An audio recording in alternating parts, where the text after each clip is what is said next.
Hi, my name's Anton at AntonTutor.com, and right now we're going to discuss how to use 4 extremely simple logarithmic properties to solve just about every single logarithmic equation that ever was presented on the A levels. Let's do this together. First, let's get introduced to the properties themselves. The first one is the definition of the logarithm.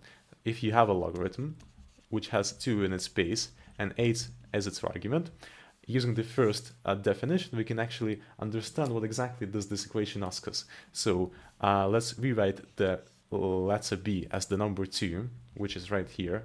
In this formula, it's the base. The x is yet unknown, so we just make it remain. And then the answer is supposed to be the letter a, which is the number 8 in the example above. And now to solve this equation, we should have knowledge in powers. And using that, we can deduce that x is supposed to be equal to 3, because only 2 to the power of 3 can get you within 8. So every single logarithm asks you the same question. Which power do you want to bring your base to get to your argument? And in this instance, it's 3, and the first property is officially verified. Let's continue. The next one tells you that whenever you multiply arguments of a logarithm, you can split it into 2 separate logarithms with the arguments separated themselves too. So seeing an example, it might look like logarithm of 2 of the number 4 times 8. And we have 2 methods of solving this. First is the regular one, just multiply 4 by 8 and find the logarithm. Let's do it that way first. It's a logarithm of 2, the base 2 of the number 32. And answer to that is obviously 5, because 5 is the power that we need to bring the 2 on in order to get 32. Now let's try the second method. Let's rewrite this once more, but now we'll rewrite the 4 times 8 using the property which tells you that we can split the 4 and the 8 into 2 separate logarithms with the base 2.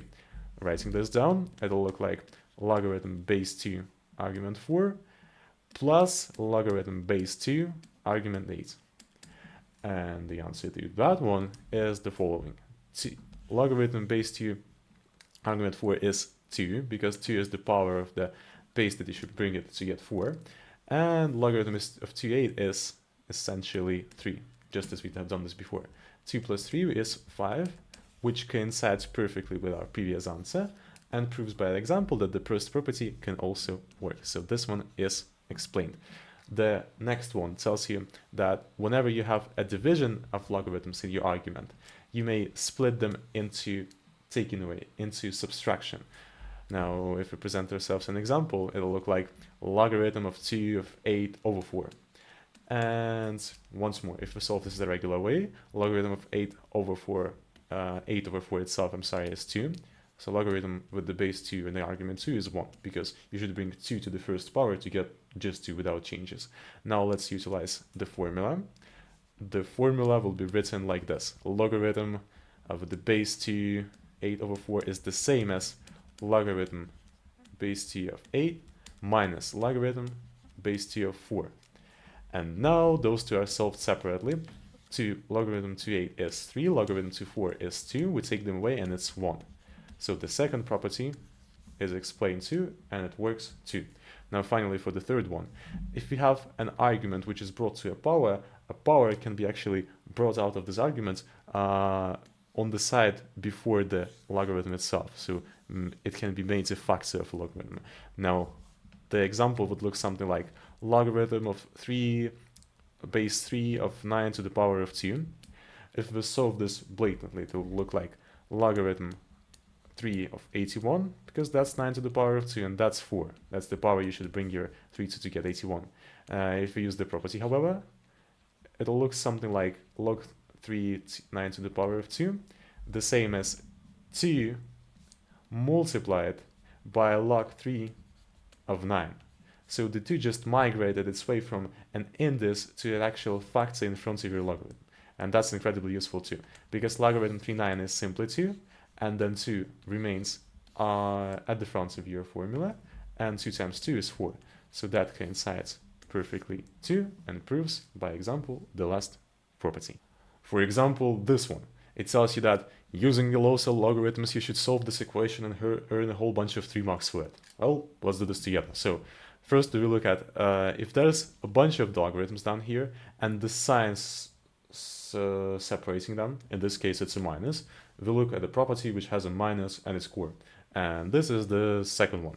It tells you that if you take away two logarithms, it essentially be the same as a singular logarithm with the arguments divided by each other. So let's utilize this. Let's write this down as logarithm with the base 3 of the fraction. And what should this fraction have? Let's write this down. The top is your first argument. In this instance is 12y plus 5. And the bottom is the second argument. In this instance is minus 3y. That'll work better. And then it's equal to 2. Now, there's a slight problem with the 2 because if you want to solve a logarithmic equation, every single term in it should be a logarithm, because you can't equate logarithm to regular numbers. There's just no way we would have an idea about what's exactly this number to which we bring all this stuff to get to 2. However, we can change the 2 to a logarithm using the definition itself. And let's have a think about it. So I want to have 2, which is right now an integer, so a letter x in your first formula, turned into a logarithm. Even more than that, I actually know the base of this logarithm, because the first two logarithms had the base 3, so the second logarithm, or the third if you wish, should also have a base 3, so we can equalize them. So the base of this thing is supposed to be 3, and now the only unknown number is the argument. And using the property we just reconstructed into such way, it'll look like, 3 is b, so we just replace the b with the 3. 2 is x, so we replace the x with the 2. And then the a turns out to be 3 to the power 2, which is 9. So we can officially declare that 2 is exactly the same thing as logarithm base 3 of a number 9. Because 2 is the power that you should bring your 3 to get to 9. That's exactly the same number. Now let's rewrite the left-hand side too. It'll look like 12y plus 5 over 1 minus 3y. And then, since logarithms are equalized, there's no sense to keep them, because to make this equation an equation, except for logarithms being equal, their arguments should be perfectly equal too. So drop the logarithms and just leave the arguments themselves. It'll be 12y plus 5 over 1 minus 3y equals to 9. So just let the arguments stay, everything else goes to bust. Now we solve this as a regular linear equation from the year 8 or 9 and whatever else where you studied this. For that we'll have to multiply both sides by 1 minus 3y. And I think you know what will happen later on. Left hand side is 12y plus 5. Right hand side is 9 minus 27y. Y's to the left, numbers to the right. So add 27 to both sides, it'll be 39y equals to, take away 5 from both sides, it'll be 4. And now y is officially 4 over 39, and that's the complete answer. So see how long does it take us? Did it take us? Not that much. Used only 2 properties, and the logarithm is done. 3 marks are ours. Let's continue. Now this one is a bit more intricate. So it has different sections, and the first one tells us that we need to create a quadratic equation out of it. Let's take a look. So the 2 logarithms are added. You can take your best guess about which formula we're going to use, and our choice is the first one, because that's the only formula that tells us about the addition. So let's utilize that. It'll look like logarithm, part 1, logarithm with the base 2. So we're basically restructuring this one. And let's take a look. So when they're added, the arguments are supposed to be multiplied. M and n were separate, but now they're times together. So m, which is the first argument, is x plus 3. And n, which is the second argument, is x plus 10. Close double brackets. And the right-hand side, let's just stay as it is. 2 plus 2 logarithm 2x. Let's continue. Now, what can we do? We can turn this side into a quadratic formula, because that quadratic equation, because they're hinting at this fact. They want you to show that the quadratic formula will be the result of that quadratic equation. But let's do that and simultaneously also convert the right-hand side. So the result will be x squared plus 10x plus 3x, which is 13x plus 30.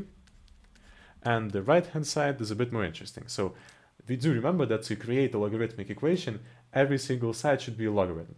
Left side is a logarithm, but the right-hand side doesn't look quite the same. It has 2 separate terms. One of them is not a logarithm at all, and the second one has this weird 2 in front of it. So what might we do to solve this? First of all, turn the 2 into the same logarithm we've done before. So write down the 2 in your definition. think that our logarithms are all come with the base 2. So logarithm with the base 2 that equals to 2. Let's think about this. Bring the 2 to the power of 2 and the result is 4. So the answer should be 4, so we can convert the 2 to the logarithm argument 2 of 4. Now let's write this down. And the same goes for the second logarithm. So it's a logarithm that's multiplied by an integer beforehand. Does it remind you of something? Looks exactly like the third formula. Here it is. A logarithm with a coefficient with a factor beforehand. And how can we turn this over? Just by bringing this factor inside the argument as a power. So let's follow this formula closely. It'll look something like logarithm of 2 of x with the power of 2. So bring your arguments at this place at the power. And then finally, we see that this turns into an addition of logarithms. So the formula of the addition of logarithms, surprisingly, is going to be our answer. It tells us that the first argument and the second one will multiply together to account for adding separate logarithms. This will look like logarithm base 2 4 times x squared equal to logarithm base 2 x squared plus 13x plus 30. And then you discard the logarithms and equalize their arguments, because the logarithms are equal, so only their contents are supposed to be equal to make this into an equation. This will look like x squared plus 13x plus 30 equals to 4x squared. And that's quite it. I hope it reminds you of something. Yep, exactly, that's this equation right here. So let's make 3x stay positive, and for that we should take away x squared from both sides, so basically bring this over to the right. Now minus x squared from both sides, it'll be 3x squared, minus 13x is minus 13x, minus 30 is minus 30. So we're taking away everything from the left side, and it'll remain a 0. And this is the same thing that we wanted to prove. So the section A is successful. Now the second point, it wants us to find down the roots of the equation. That's actually pretty simple. I think there's only one mark for that. We can use our calculator, or we can use manual methods. Let's do manual methods because that's more fun.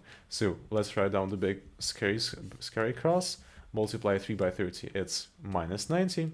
And the middle number is minus 13. So which the numbers times to minus 90 but add up to minus 13? That might be minus 18 and 5. So now we can officially split this equation into, well, actually let's do this. Let's do this together. So write an arrow down here, and this is the same as factorizing the 3 out, then the contents. So let's divide both numbers by 3. And now it is going to look like x minus 6 times x minus x plus 5 over 3. And multiply 3 to this by the second bracket to make it look cleaner. It'll look like 3x minus 18 times 3x, oh no, I'm sorry, x minus 6. See, even a math tutor can make mistakes, so don't worry to make them. And the second one will be 3x plus 5. Let's do double checking. So 6 times 5 is 30, x times 3x is 3x squared. So everything checks. It's still equal to 0. So the first x is supposed to be 6, and the second x is supposed to be how much? Minus 5/3. Those are your solutions to the point P. Writing that down. Now, the final question, second point. So, hence state which of the roots in the part B, first B, is not a solution for the logarithmic equation, giving reason for your answer. Now, this one is a bit tricky. So, basically, there are some logarithms which you can't find ever. And this is of a side note, but the idea is that you can find logarithms, for example, of negative numbers. If you have a logarithm with the base 2 of the number minus 8, you're essentially asking yourself the question of how many times do I need to times 2 by itself or divide 2 by itself to get to minus 8. And that's never happened because 2 is positive, so positive times positive just eternally will give you positive numbers. Negative is not possible. So the idea is that look out for any negative arguments. They're absolutely prohibited, and the same goes for zero arguments. Now let's take a look at our logarithms and check each and every one of them using our numbers which we just found. So what do they have?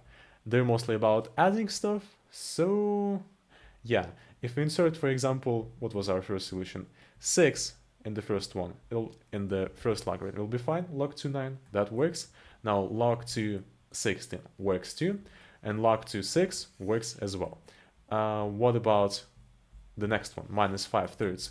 If we insert minus 5/3 in the x, however, the first one will work because the plus will just override the minus. The same goes for the second one, but for the third logarithm, which is just a default log 2 of x, you'll be asked essentially to find a logarithm base 2 of an argument minus 5/3, which is as illegal as it could possibly get, because you can't find an argument, can't find a logarithm, sorry, of a negative argument. Now, you use this as your defense in an explanation for the points, with point 2. So here was the point 1, and let's add the point 2 later on. Hold on. And let's write this down. So, what was the question? It's not a solution. X, writing this down, x2 equals to minus 5/3 is not a solution because solution, let's just write a comma here, logarithm with the base 2 x will equal to logarithm of base 2 number minus 5/3, impossible, which is impossible to solve, as for logarithm to base a and logarithm to b, b should be greater than 0. And that's about it. That's the whole explanation. We can write this down until the end of our lives. The question 2 is solved. Now move on for the final one, question 3. Question 3. Now this one is probably the simplest of them all, because the logarithms, they don't get any addition or subtraction, so this first and the second rule won't work. The only thing this logarithm gets is the number 2 in front of the first logarithm, which is interesting, which corresponds to the third rule fully. And the third rule is all about you taking the factor in front of your logarithm and putting it in an exponent of its argument. So let's do just that. For the point a, writing this down, we'll turn this formula into logarithm of the argument 4 minus x to the power of 2. So we once more brought the factor into a power. Equalize this to logarithm of x plus 8, and now the logarithms are perfectly the same. So the left-hand side logarithm is the same. The right-hand side is, if it doesn't get any arguments, it's a logarithm with the base 10. But we don't really care about that as long as they're equal. The only thing that's left to be equal now is for arguments to be so. Let's write this down. 4 minus x squared equals to x plus 8. So discard all the logarithms. Then we expand the brackets, which is 16 minus 8x plus x squared equals to x plus 8. And since they want our equation to be positive, let's just bring everything over to the left hand side. For that, we're going to take away x and take away the 8 simultaneously. The result will be, let's also rearrange this. So x squared goes first, then minus 8x minus x is minus 9x, and then 16 minus 8 is plus 8. And it equals to 0 because the right hand side is now empty. Does this coincide with the answer they want to get from us? Yep, it does fully, which is perfect. Let's continue. Now they want us to write down the roots of this equation. And how do we manage to do this? It takes some thinking. So which two numbers multiply into 8 and add up to minus 9? Those are probably minus 8 and minus 1. Let's check this. Minus 8 times minus 1 is plus 8. Minus 8 minus 1 is minus 8. So everything works perfectly, which means that the first root is 8 and the second root is 1. The question B is also done. And now finally to the second point of that. Now let's look at our equation. So it's 4 minus something, so we have to watch out for big numbers. So let's test it straight away. 4 minus 1 is okay because that's plus 3, but 4 minus 8 would not be okay because 4 minus 8 is minus 4, and minus 4 is a negative number. So that's criminal. Let's double check for the 1 just in case too. 4 minus 1 is 3, and x plus 8, if x is 1, 1 plus 8 is 9. So If we substitute the 1, both of them are positive, so both of them are legal to work out. But if we substitute another solution, which was 8, one of them will be negative, and that's a bad thing. So we'll just write that in the second bit, that x equals to 8 is not a solution, as for the logarithm, which was the first one, so logarithm base 2 of 4 minus x, 4 minus x was supposed to be greater than 0, and 4 minus 8 is less than 0. And that's quite it. That's it. So learn these 3 rules, hop on Math Genie for some more practice sheets, and you'll be golden. They pay for this. Oh, how much did they pay for this? A whole bunch of 5 marks, which is pretty generous. So if you have any more questions, write me down in the comments, or you can contact me using any contacts you wish. Thank you for your attention. All the best to you. See you on the next video. Bye bye.